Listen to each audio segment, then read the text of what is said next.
In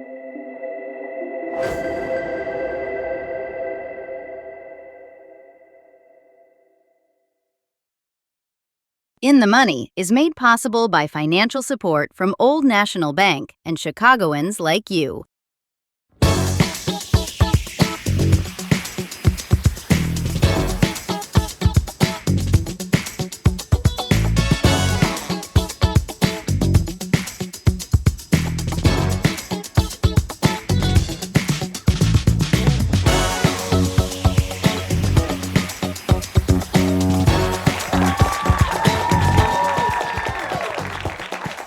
Good evening, Chicago, and welcome to the Season 4 finale of In the Money. I'm your host, Tamara Durbin. Can you believe it?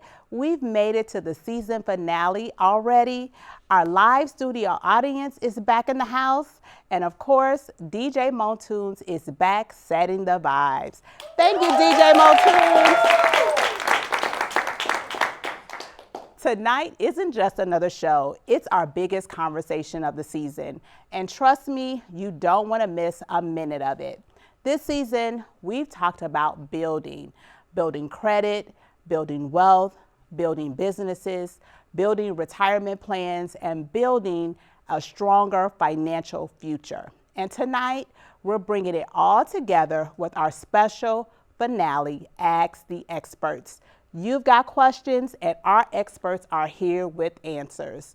We'll tackle investing and the stock market, have a real conversation about relationships and money, and put our expert to the test with some fun Money Matters challenges, and answer questions from our live audience and viewers at home. Now, if there's one thing I want you to remember, it's this. Financial freedom isn't something you find, it's something you build. And every smart money decision you make is another brick in that foundation. So get ready to learn, laugh, and leave empowered. But before we ask the experts, let's take a look back at the incredible season we've built together. Roll the highlights. Good evening, Chicago, and welcome to In the Money. Weekend trip that he had when he came into Chicago. Well, that's $100 in your pocket. So a lot of times people aren't thinking about it. Not really. Spending less than what I'm earning, taking that honest assessment, because paying off the card before the statement date is So I'm covering two money topics that affect a lot of households, taxes and debt. I'll keep it simple and practical. First, a few quick tips. I had a family at this time, and believe it or not, we were facing shut-off notice. Focused on your retirement, so make sure that retirement. There's a saying that says, with great risk comes great reward. What a year it's been. On the other side of a short break, I'll be joined by Tim Obendorf to discuss the basics of investing. Then later in the show, we're talking relationships and money. Stay with us.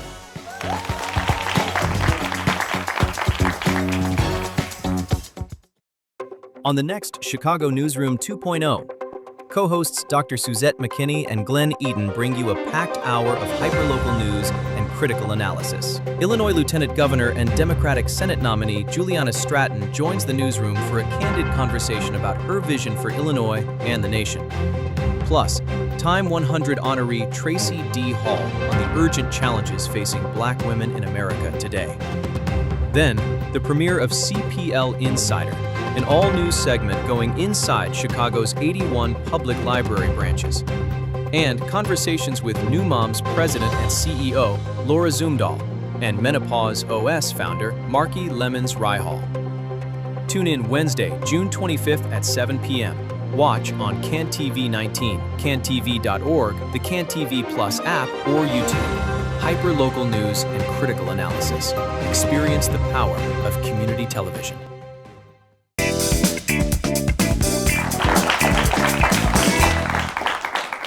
Welcome back. My first guest is Tim Obendorf, certified financial planner and registered investment advisor with Stewart Advisors. Welcome back to In the Money, Tim. Thanks, Tamara. It's good to be here. Thanks for coming on our season finale. Can you believe we're at the season finale Can't already? believe it. So today, I really want us to dive in some investing basics. A lot of times people hear about the stock market, but they don't really understand the mechanics of how it works and really the products that run or are on the stock market. So I want us to educate our viewers today. Sure.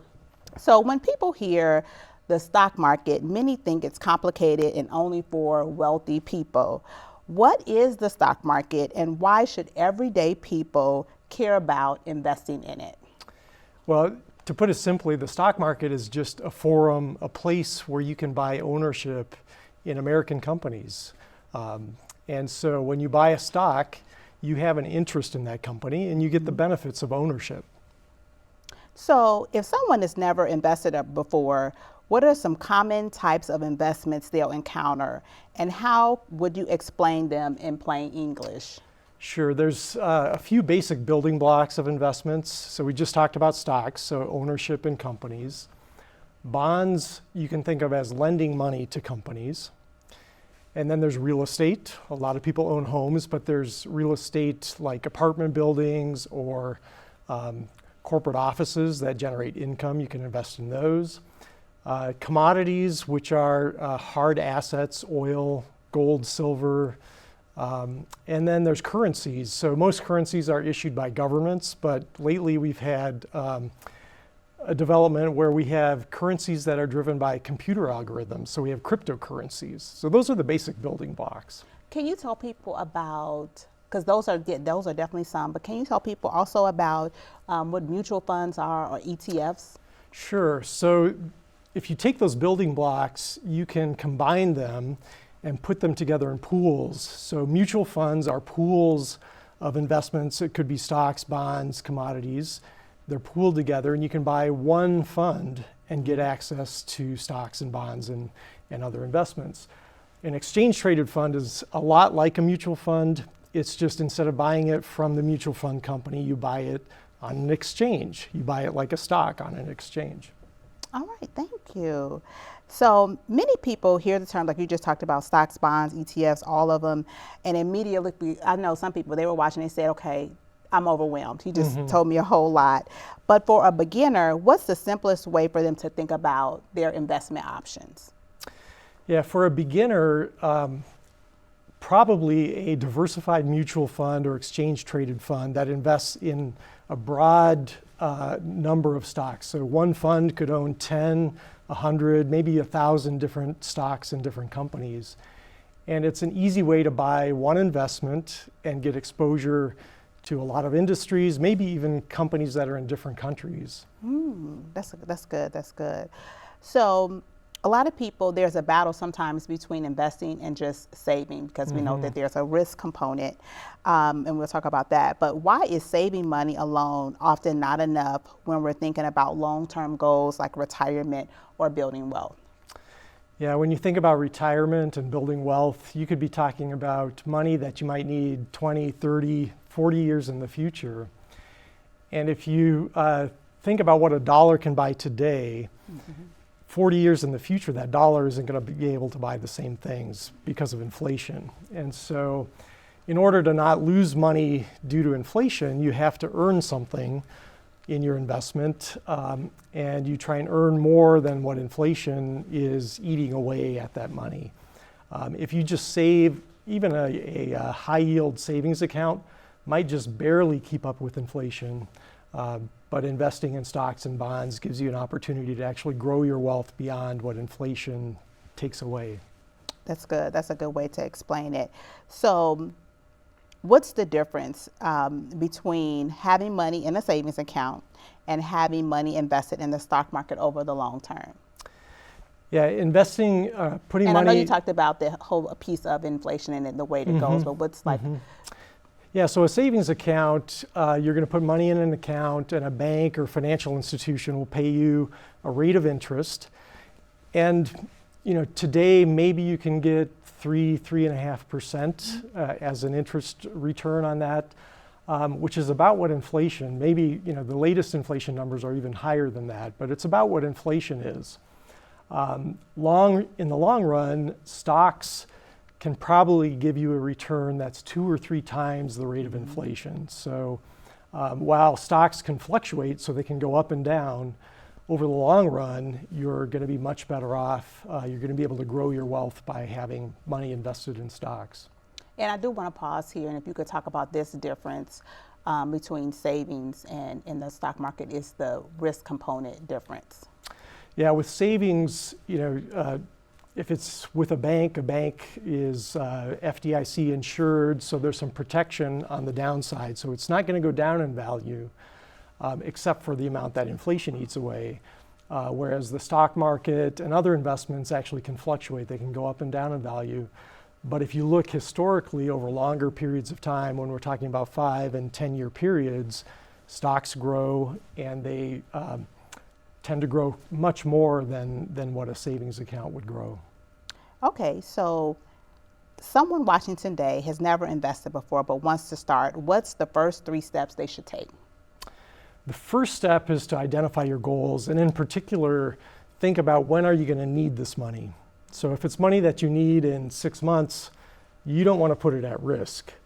So you're going to need to get that back. But if it's money that can be invested for 5, 10, 15 years, you can take a lot more risk because over time diversifies away some of that risk.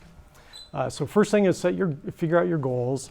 The second thing would be to dig a little into your own psychology of how much risk are you able to take and be able to sleep at night. And there's ways you can do that. There are online. They're like, because the way this is going now, people can't. They want to be able to sleep at night. Yeah, they want to be able to sleep at night. So you can do. There are some online quizzes to help you figure out what your risk tolerance is. But that would be the second thing. And then, to just get started, there are some fairly easy ways. If you think about investing for your retirement, there are some products out there called target date retirement funds. So they pick a specific date in the future that ties into your retirement date.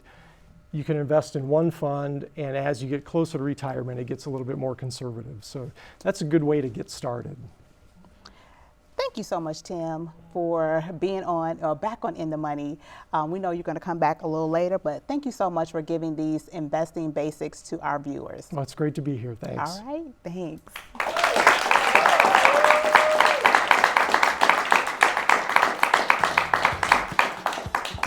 On the other side of a short break, I'll be joined by Jasmine Johnson, certified financial therapist, and Richard Mayo to discuss relationships and money. Stay with us.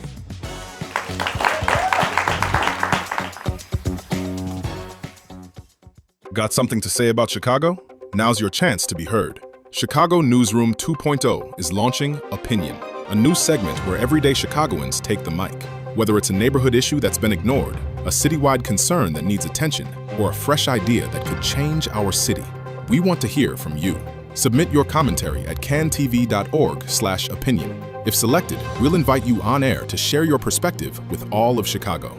Experience the power of community television.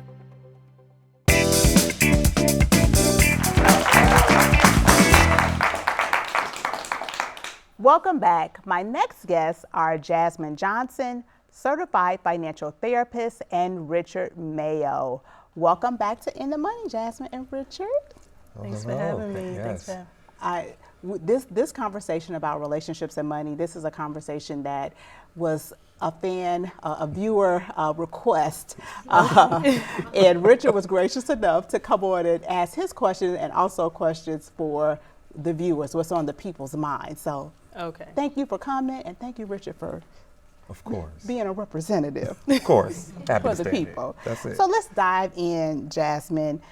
We're going to start with dating, all right? Okay. We know prices are high, and being what they are today, how can men and women date without going broke? And what are some healthy ways to budget for dating? It's good. It's good. All right, that's a heavy one for sure. So, I feel like the very first thing you want to do is definitely start out the dates. When you're going on a date, you want to start off exactly how you are. Be authentic and true to what you can afford. And at time, instead of pretending like you have more, trying to buy more in that time so that, that person feels secure. When you are going on a date and wanting to budget for that, that is definitely something that should be inside of your budget, right? So first, we should all be budgeting anyway, and then dating should be a item on your budget so that we're not spending money that's not planned for. I like that. Set the expectation in the beginning. Ahead of time, for no sure. extravagant, and then you go to McDonald's. All right. At what point in a relationship, and this is a heavy one, at what point in a relationship should couples start having money conversations? And what financial topics should be discussed before things get serious, like credit, like debt, like spending habits, like what date do you pull out and say, what's your credit score? Like, what do you do? Right. So I do believe the conversation kind of starts on date one, but non-verbally, right? You're observing what the other person is doing, like how they handle the bill, how they handle tipping, things like that, how they communicate about money, right? Just, have little comments here and there, just how they communicate about money. It's important to start to observe from day one.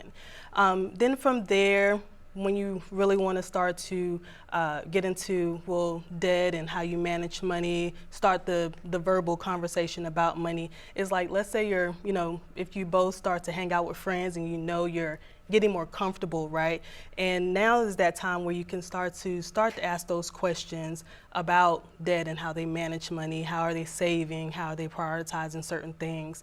But definitely before marriage, for sure, you want to get a little bit deeper about the amounts and credit score and how, if they do have debt, it's not necessarily a red flag, but how are they handling it, right? You don't want anybody that's like, well, I'm going to go to the grave with this, right? Because that's something that's going to be within that family dynamic going forward. Yeah. This is one that I've seen a lot too. Many couples discover that they have very different money personalities, Right, yeah. There's a yin and a yang. One person saves every dollar while the others enjoy spending. How can couples navigate those differences without constantly arguing about money? Yes.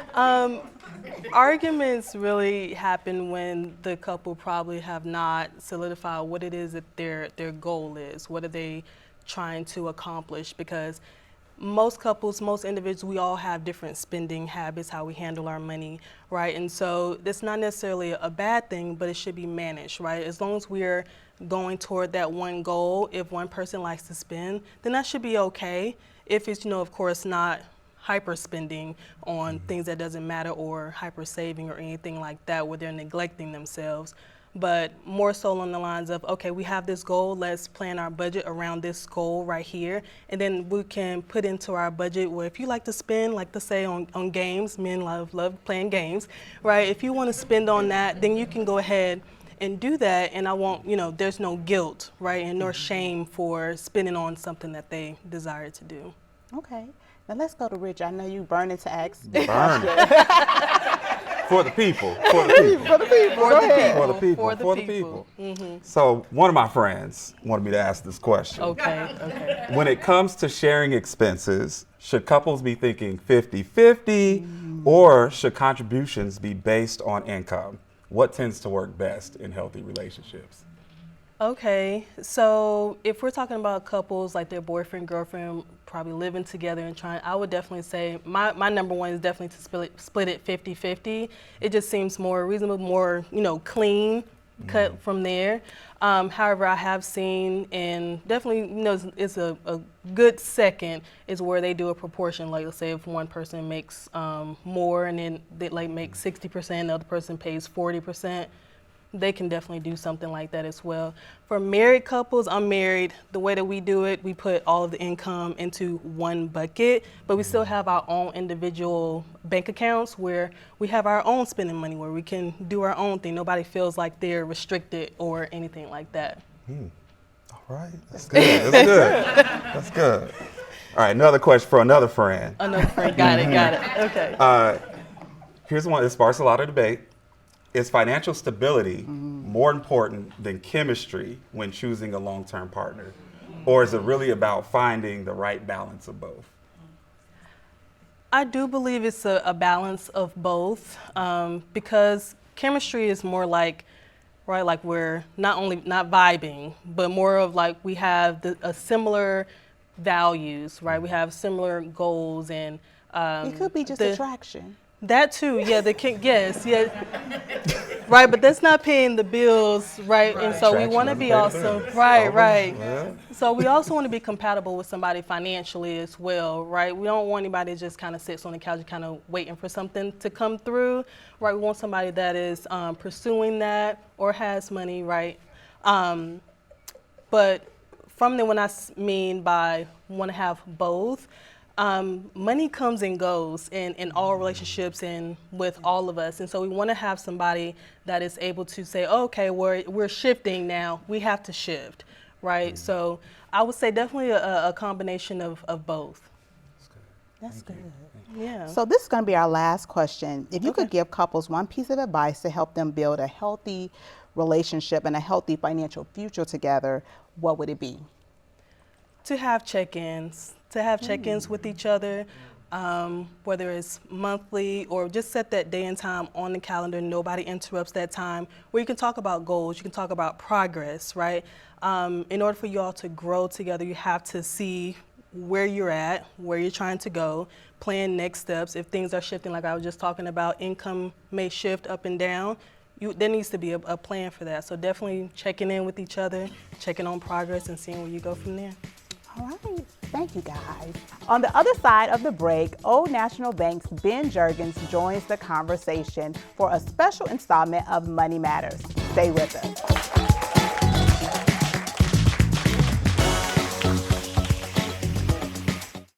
Want to know what gives Chicago's young people hope? Just ask them. Don't miss Together Towards Peace, a special presentation from the Vivo Foundation and Praxis Institute, where student voices take center stage to talk honestly about their communities, healing, and a more peaceful future. Tune in Wednesday, July 1st at 7 p.m. Watch it on CanTV 19, cantv.org, the CanTV Plus app, or YouTube.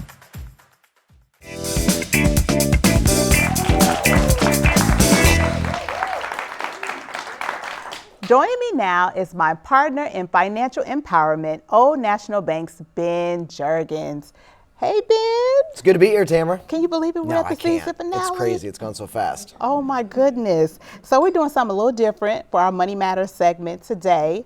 We're doing some fun things. So we're going to do a couple different segments. The first one we're going to do is fact or fiction. Okay. So these are all about money. So the first fact or fiction is, we're kind of busting some myths today. A perfect credit score is necessary to get approved for a mortgage. Is that fact or fiction? I would say fiction. Really, I mean, 850 credit score, you don't need that to get approved, right? It's all about cash flow, a variety of things. Credit's just going to really just help you get to the top level, but it's fiction. Perfect. Then the second one in our fact and fiction is checking your own credit score hurts your credit. Is that fact or fiction? Fiction. I always say check it as much as you want. There's a lot of apps out there that'll let you check it. You got to stay on top of it to monitor it. So yeah, definitely fiction. So it's fiction for you. You can check it without hurting it, but you don't want to have other people randomly Correct. check it. Soft inquiry when you pull it yourself. Correct. Perfect. Perfect. So this is the last fact or fiction that I'll do is an emergency fund is just for job loss. Well, a job loss is an emergency, but there are a lot more emergencies that could happen. Car repairs, house breakdown. So it's just one piece of that emergency. Okay, perfect. Because I know a lot of people feel like, oh, maybe it's just for that. But I'm glad you mentioned those things. So now let's move to something a little deeper. Our money would you rather? Oh, okay. Okay. Takes me back to college. Would you rather? Okay, the first one is, would you rather receive $1,000 today or $100 every month for a year? Well, for me, it'd probably be the $100 a month because you're actually getting more at $1,200, right? But I think it depends. If you've got a debt to knock out, $1,000 today could be more beneficial. But for me, I'm taking the $100 a month to help that cash flow long term. All right, so you taking the delayed gratification? Yes, absolutely. All right. Number 2, would you rather have a paid off car or an emergency fund with 6 months of expenses? Personally, I'm taking the emergency fund with 6 months of expenses. I think the paid off car is nice, but I think that's only one debt, right? So if I've got the emergency fund, like you said, something could happen like a job loss, I can cover more than just that one car payment. But if the car payment's really hammering my budget, then that might be the better route as well. So it really depends in that situation. So let me ask really quick, because I know that this is one where, depending upon who you're listening to, especially if you're in a debt payoff situation, sometimes people tell people, pay off that debt. So get rid of the car note, and then you can work on your emergency fund. But you're saying potentially the emergency fund is better to have. It is, because if I did have the job loss, I've got a lot more debt to pay than just a car note, right? So I've got to make sure I can cover that. But if it's hammering my budget, that car note could be the one that needs to go away, depending on what the interest rate is, too. Okay, those are a lot of things to think about. Okay, would you rather get a tax refund of $3,000 or keep that money in your paycheck throughout the year? So generally, I would say paycheck throughout the year. Nobody wants to give the IRS a free loan, an interest-free loan. But in reality, though, if you struggle with savings, I think the IRS refund could be a forced saving. So it really depends on your savings personality. Okay. But also make sure that you don't owe, because you start tinkering stuff with your, your forms, and then you get to the tax accountant and say, the accountant is saying amen in the audience. Yeah, exactly. And then you're like, I don't want to owe. So, no, don't want to owe them. So get the money, but make sure you don't owe at the end of the year. Exactly. Talk to your tax accountant. Absolutely. So the next would you rather is, would you rather give up eating out for 1 month or streaming services for 6 months? That's a good, tough one, right? So I think a lot of people are going to look at the longevity of the time frame, right? 6 months seems a lot longer than a month of eating out. But I'll be honest, a month of eating out is probably going to be more expensive than 6 months worth of streaming. So I think you got to look at it. I'm probably going streaming. Okay, you're going streaming. Okay. Would you rather have excellent credit and a little savings, or average credit and a fully funded emergency fund? Yeah, I'm going fully funded emergency account. I'm going that route because I think that's 3 to 6 months worth of savings. Because credit is just one of the differentiating factors to help get it. In my opinion, you only need credit when you really need to borrow money, right? So if you can take a chance of having that emergency fund fully stocked, that's where I'm going. Yeah, and I'm thinking that if you have that fully funded emergency fund, you can work on your credit. Yeah, you can. They're going to look at cash flow, savings, a variety of things. And so the credit, while it might help you get a certain interest rate, the cash flow is going to help too. So we look at things from a lending perspective on a variety of circumstances. So I'm taking that emergency fund all day long. All day long. That's what you've been saying. So, that's right. Okay. Would you rather get a $5,000 raise or eliminate $5,000 credit card balance? Ooh, that's a tough one. So $5,000 raise seems really exciting, but you got to remember that $5,000 raise is taxed, right? So you're not getting $5,000. So for me, in a perfect world, I'd say let's take out the debt, right? But it depends on what my debt situation. But if I've got a debt out there and I can knock it out, I'm taking that route because it's going to help me in the longer run. When you look at interest rates, I mean, that debt could be 25%. You never know. So I would say let's pay off the debt. All right. Now, the last one is, would you rather automatically save $25 per week or invest $25 per week? So I think it depends, right? If I've got my emergency fund stocked, then I'm going to invest the money. But if I'm really lacking of that piece, I'm going to, take it towards that. But it's a balance, right? You want to save and you want to invest. But in my opinion, investing comes once we've got that fully funded emergency account. So it probably is an either or there, depending on your personal situation. Okay, so if anybody wasn't hearing, the main theme of this segment is emergency fund, emergency fund, yes. Emergency fund, okay? All right, so really quick, this is our what's the better money move now? Scenario 1, you receive a $2,000 tax refund. A, are you going to pay down debt, save it, or invest it? I'm going shopping. No, I'm just kidding. So I think really, Tamara, this is probably going to be a depends, right? Because if I've got the emergency fund, I'm going to look at investing. It really depends on your personal situation. So that's why a big thing of not doing what the Joneses do, right? Really, you have to look at it individually and see which one is best for your personal situation. All right, and then one last one, really quick one.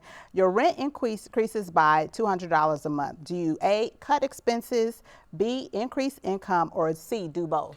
I think it is a combination of both because, increasing income isn't the easiest, and cutting expenses you can only cut so far. So I think you have to find that perfect balance to make that work. All right. So lastly, you know, Ben, we got to end with a dad Of joke. course. And today's word is going to be money. All right, so with money, I was, it's funny, at the hotel, I was talking to this clown. He worked his whole life. I know, a lot of funny business, but he worked his whole life, and, you know, he donated all of his money to charity. What a good gesture. Oh, my God. I tell you, he's got big shoes to fill, Tamara. Okay.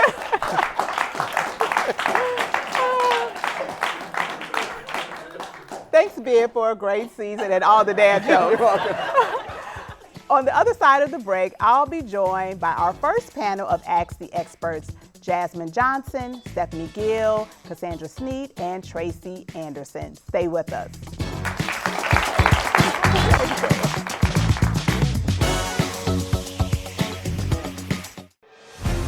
They say television is about sitting back.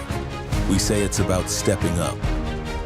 Your block has stories worth telling. Your neighbors have voices worth hearing. Chicago has a heartbeat worth sharing. Stop watching their world.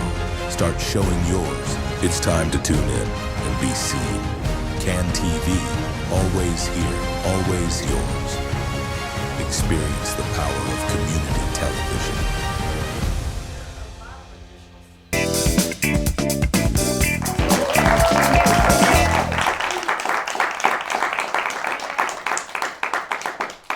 Joining the conversation now are Jasmine Johnson, certified financial therapist, Stephanie Gill, financial director, Lawndale Christian Development Corporation, Cassandra Sneed, realtor and real estate investor, and Tracy Anderson, principal with TransUnion. Welcome back to In the Money, ladies. Thank you. So now it's our time to allow the audience to come up and ask questions, and questions that's on their mind, but also really our viewers' minds right now. So we'll have our first audience question. Who has a question for panel one? Our first question. Good evening, Tamara and panel. My question is for Stephanie. If someone has credit card debt, student loans, and medical bills, where should he or she start first? That's a really great question. I would suggest starting with credit first. Just because credit cards typically carry very high interest rates.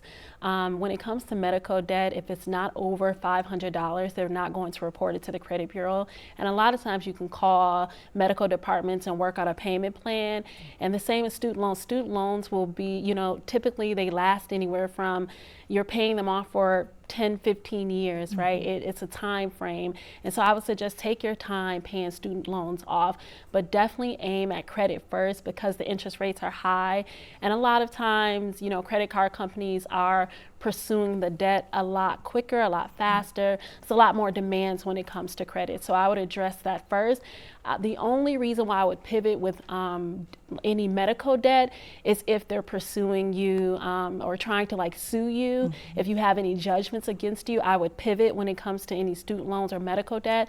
But my strongest suggestion would be start with credit and start with your lowest amount owed first, and then build your way up to pay off some of those higher balances. It's more manageable for the person who's paying back the debt that way. Thank you, Stephanie. You're welcome. Our second question. Good evening. This question is for Tracy. Tracy, with so many scams and data breaches happening, what can I do now to protect my credit and personal information? That's a good one. Yeah, that's a really important question.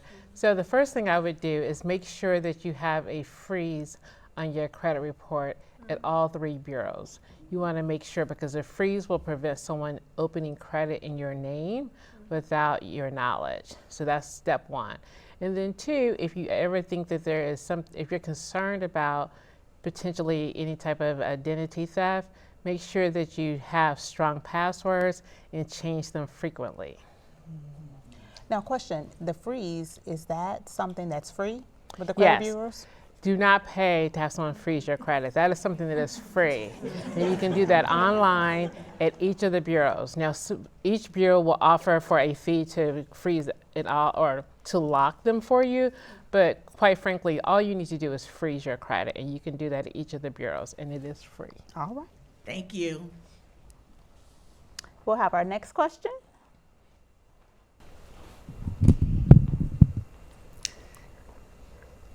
Go ahead. Good evening. I'd love to invest in real estate one day, but I don't have a lot of money yet. What's a realistic first step for someone just getting started? I think this is for Cassandra. For Cassandra. Well, one of the things that I would say when you're first getting started is everything that the panel has already talked about, right? Know your credit score, know where you are. More importantly, know what your debt to income ratio is, know what's on your credit. A lot of times we find people when they're going to talk to a lender, they come back and they realize that they have items on their credit that don't belong to them. So the first thing is about understanding what's on your report and making sure that you dispute the things that need to be disputed.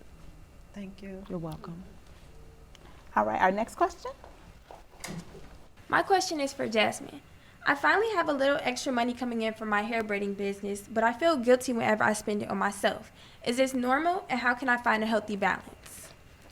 Yes, so it's not normal, but it's coming down to understanding the root cause of why you feel guilty for spending. Did it come from overspending at one point and now you have some money coming in and you want to, you want to save it?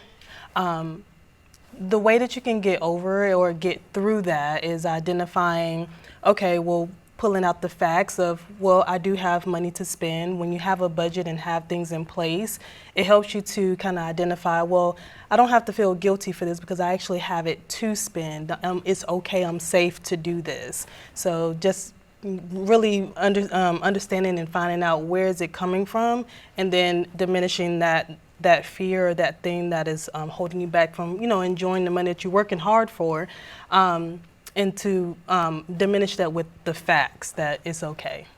Thank you. That's good. Absolutely. Our next question.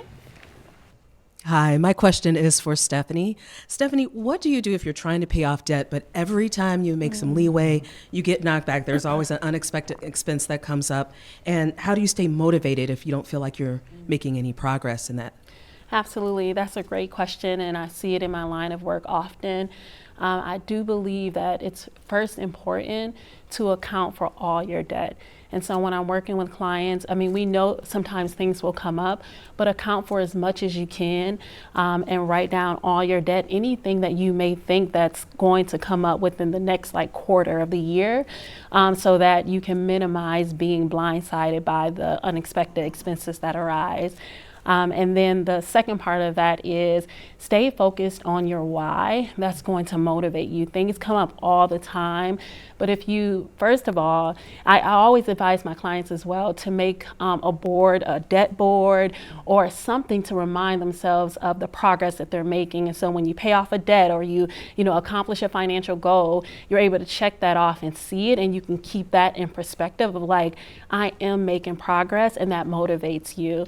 And then the last thing I'll say is understand and always keep your why in mind, your big why. Because if you're I'm paying down debt and I'm doing this because, I want to buy a home for my family, or I want my family to get to a place where we can invest. If you keep that why at the forefront, it really motivates you to keep going even when you have setbacks or moments of discouragement. Awesome. Thank you. You're welcome. Now I have a question from a viewer, and this is for Cassandra. With today's home prices and interest rates, how do I know if I'm really ready to buy a home or if I should keep renting? Well, I think that's an important question, and many people are trying to figure that out. One of the things that I try to encourage people to do is to, once again, know what you can afford. Also know what you have saved, because I think a lot of times we get caught up in a lot of programs that we have to help people purchase the property.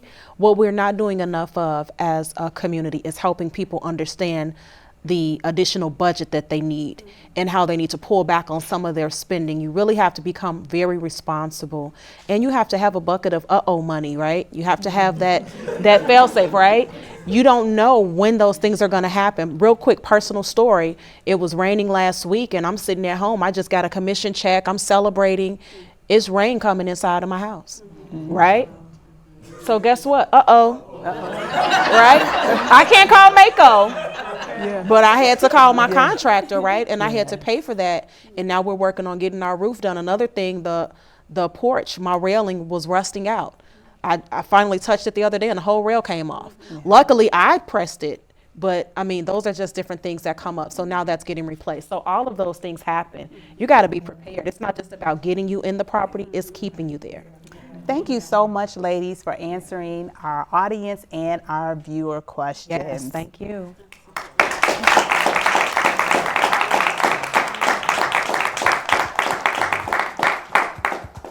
On the other side of the break, Tim Obendorf and attorney Ted London joined the conversation for our second Ask the Experts panel.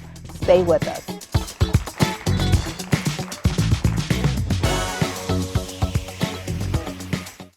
On the next Chicago Newsroom 2.0, co-hosts Dr. Suzette McKinney and Glenn Eden bring you a packed hour of hyperlocal news and critical analysis. Illinois Lieutenant Governor and Democratic Senate nominee Juliana Stratton joins the newsroom for a candid conversation about her vision for Illinois and the nation. Plus, Time 100 honoree Tracy D. Hall on the urgent challenges facing Black women in America today. Then, the premiere of CPL Insider, an all-news segment going inside Chicago's 81 public library branches. And conversations with New Moms President and CEO Laura Zumdahl and Menopause OS founder Marky Lemons Ryhall. Tune in Wednesday, June 25th at 7 p.m. Watch on CanTV 19, cantv.org, the CanTV Plus app, or YouTube. Hyper-local news and critical analysis. Experience the power of community television.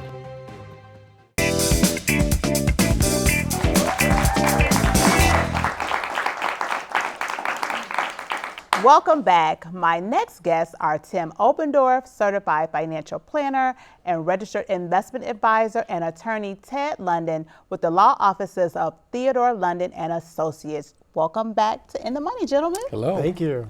Thank you for coming for our Ask the Expert panel. We have some audience and viewer questions, so we have our experts here to answer them. I want to start with the first audience question.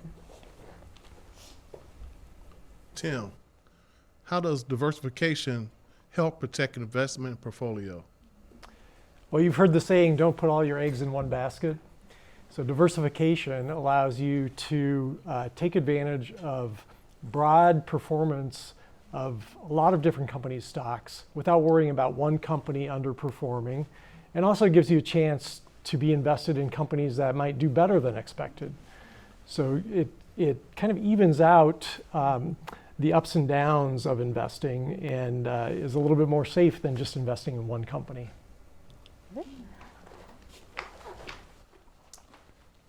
Good evening. This question is for attorney London. What are some warning signs that a loved one may be vulnerable to financial exploitation or scams, and what legal tools can protect them? Well, oftentimes seniors are the most vulnerable people when it comes to financial exploitation. Unfortunately, oftentimes this exploitation is perpetrated by family members, children, grandchildren, nieces and nephews. Here are some signs of exploitation. Oftentimes, isolation is one of the first signs of that a family is exploiting a family member. They will either isolate them from other children and or move them in with themselves at their own homes, cut off all contact with the other family members. So that's one thing that we can look for when it comes to exploitation. Oftentimes, other signs of exploitation would be signs like folks not being able to find their glasses or their walkers, or they're missing their checkbooks or their credit cards. Those are all signs of exploitation. Other things are purchases that folks, family members, seniors don't remember making. So there are a lot of signs of exploitation, but again, unfortunately, oftentimes they come from family members and close relatives and friends. And is there any legal thing that they can do to help protect them? Well, you do need to have someone in a position to make decisions for a senior person as they age. Typically with power of attorneys, there are two kinds of power of attorneys. There's one for health care, there's one for business matters. And what they do is they allow a person to name someone to be in a position to make these decisions, but they have to make sure that they have those power of attorneys signed and executed while the person is still competent. Mm-hmm. Oftentimes, too many family members wait too long, the person is no longer competent to sign the documents, and it's too late. But typically, if you have power of attorneys, you're naming someone that you trust to be in a position to make those kind of decisions for you. Sounds good. Question 2. Good evening. This question is for Tim. A lot of people feel like they've started investing too late. Is there an age when it's too late to start building wealth through investing? Well, I'd like to say it's never too late to start. And if you think about it, even if you're just approaching retirement, you feel like it's too late, you may have 20, 30 years of retirement where your investments can grow.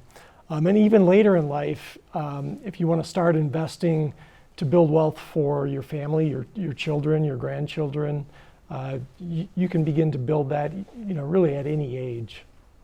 Thank you. So I have a question. This is from a viewer for Attorney London. Families today look very different than they did years ago. What are some estate planning considerations for blended families, unmarried couples, or people helping support aging parents? Well, those are really relevant issues these days. There are a lot of blended families, a lot of people who are marrying, coupling up, who have been married previously, and they have children from previous relationships. What we see oftentimes, primarily with women more than men, women protect their assets going into a second marriage, oftentimes more than we see men. That is, they are putting their homes in a trust, homes that they acquired prior to the marriage. They're protecting their financial assets, checking, savings, mutual funds, 401ks, life insurance policies, by transferring those all into a trust, and they are naming their children or their loved ones to receive them if something happens to that person. So there needs to be some estate planning done if there's blended families and people are moving into relationships when they have already acquired real estate and financial accounts. That's one of the ways to do it. Okay. And the next audience question. Do we have another audience question? Good evening. My question is for Tim. How do you stay invested when the headlines make it sound like the economy is falling apart? How do you know when to buy and when to sell stocks? Yeah, investing can be really emotional. We think it's all about numbers and about hard data, but it can be really emotional. So one of the things I tell folks is don't look at your account every day, because you'll get scared, or if it's going up, you'll get greedy and want to take on more risk. So don't follow the headlines as much as look at your own personal situation. And maybe your portfolio has gotten out of balance because some part of the portfolio has grown more than the other. That might be a time to sell something and buy back into things that haven't gone up as much in value. So make those changes based on your personal situation, more than worrying about what's going on, the ups and downs in the market. That'll just drive you crazy. Okay, thank you. Our next question is for Attorney London. If a person becomes sick or unable to make decisions for themselves, who can legally step in and make financial or health care decisions on their behalf, and what should they have in place now? So I know some people think it's just automatically next of kin, but can you tell us? Well, folks, we just kind of mentioned just a minute ago, folks should have power of attorneys. There are two kinds of power of attorneys, one for healthcare, one for business matters. You have to make sure you're getting these things prepared while you're still competent to do so. If you don't have them and then a person becomes incompetent, then it's too late for them to sign them. So if a person has a stroke, dementia, Alzheimer's, in a coma, life still goes on, expenses still need to be paid. So if they don't have those power of attorney documents prepared and executed, witnessed and notarized, then a loved one will have to go through the probate process to be appointed the guardian. That's expensive, very complicated, very easy to avoid. That is, you have to have the power of attorneys before you need them. Secondly, if someone has to now go through the probate process to be appointed that person's guardian, you don't know which child it's going to be. Is it going to be the good one or the one that's not so good? So you have to make those decisions while you're competent to do so. It's very important to do so. Okay, and this question is for Tim. How do you know when you're taking a healthy amount of risk with your investments versus taking on too much risk? Well, you're taking on too much risk if you wake up in the middle of the night in a cold sweat. So make sure you can sleep. One of the things I have our clients do is go through a process, a questionnaire about what their personal risk tolerance is. So you may be emotionally able to handle a certain amount of risk. Another piece of it is how much are you financially able to handle risk? So if you need this money and you got to have it safe and it's got to be there tomorrow, you probably don't want to take a lot of risk. But if this is money that's for the long term, you can withstand the ups and downs of the market. You can take on a little bit more risk with that. And the opportunity there is by taking on more risk, you should be getting more return over the long run. Thank you so much, Tim and Attorney London, for being on In the Money this season and for the season finale. I know that you guys share amazing information, good information for our viewers, and hopefully they'll take it into account to get their estate plan and their investments in order. Thank you. Thanks for having us. Thank you.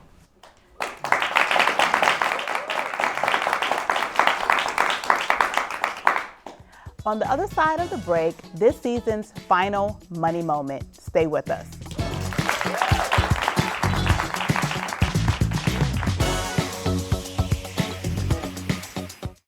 Want to know what gives Chicago's young people hope? Just ask them.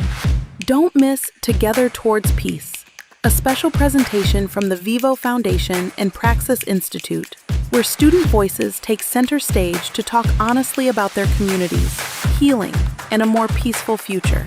Tune in Wednesday, July 1st at 7 p.m. Watch it on CanTV 19, cantv.org, the CanTV Plus app, or YouTube.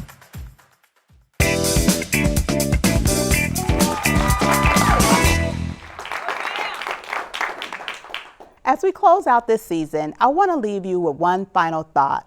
The Book of Wisdom says, put your outdoor work in order and get your fields ready. After that, build your house. To me, that piece of wisdom is a reminder that lasting success starts with preparation.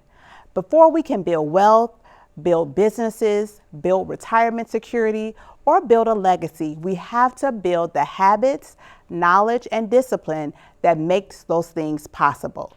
And that's what this season has been about, building. We've been talking about building strong credit, tackling debt, investing for the future, preparing for retirement, planning for college, navigating entrepreneurship, managing the rising cost of living, and strengthening our relationship with money. But knowledge alone doesn't change our lives. Action does. And if there's one thing I hope you take away from this season, it's that financial progress isn't about being perfect. It's about making the right next move and then doing it again tomorrow.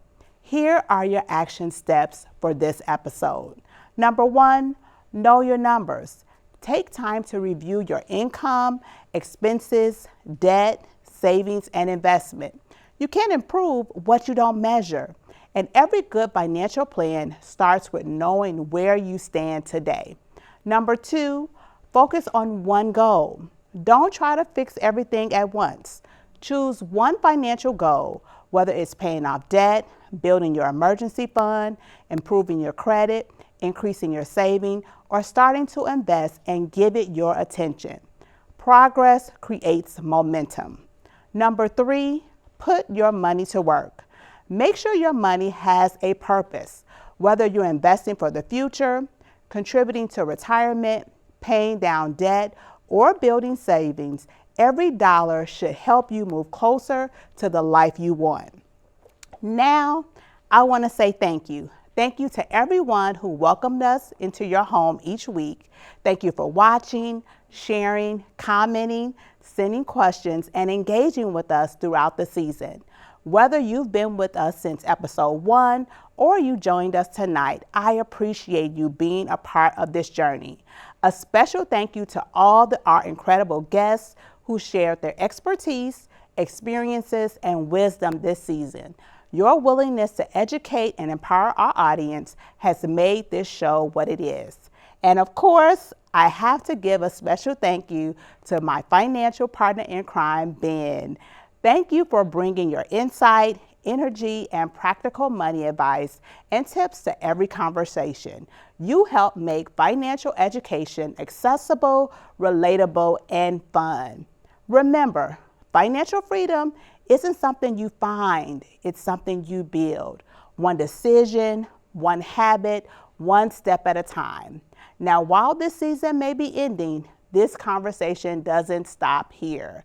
We're not going far. You can catch every episode on demand on the CanTV Plus app or the CanTV YouTube page. So go back, rewatch, and keep applying what you've learned.